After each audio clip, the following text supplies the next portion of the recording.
Future city గురించి వస్తున్న updates చూస్తుంటే ఇది సైబరాబాద్ను మించిపోతుందా అన్నట్లుగా ఉన్నాయండి ఈ అప్డేట్స్.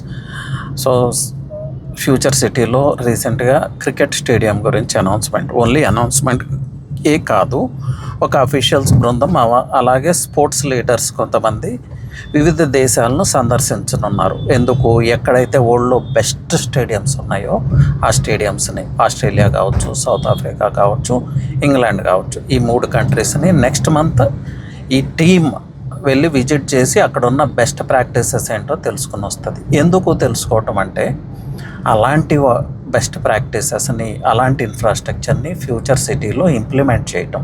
సో ఫ్యూచర్ సిటీలో not only stadium and sports complex కూడా వస్తుంది.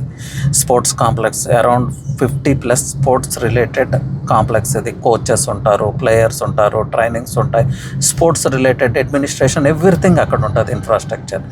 సో ఫ్యూచర్ సిటీ నుంచి ఫ్యూచర్ ఛాంపియన్స్ వస్తారా అంటే ఎస్, దేర్ ఆర్ ఛాన్సెస్ అండి. బట్ ఓవర్ నైట్ అద్భుతాలు జరుగుతాయని నేను చెప్పట్లేదు, it's time taking. So future city Hyderabad, Secunderabad, తర్వాత వచ్చిన సైబరాబాద్ లాగానే ఫ్యూచర్ సిటీ కూడా సూపర్ సక్సెస్ కావాలి. హైదరాబాద్ యొక్క గ్లోబల్ ఫేస్ ఏది ఫ్యూచర్లో అంటే ఫ్యూచర్ సిటీ అని ప్రపంచం అంతా చెప్పుకోవాలని కోరుకుందాం as a proud Hyderabadi. Thank you అండి.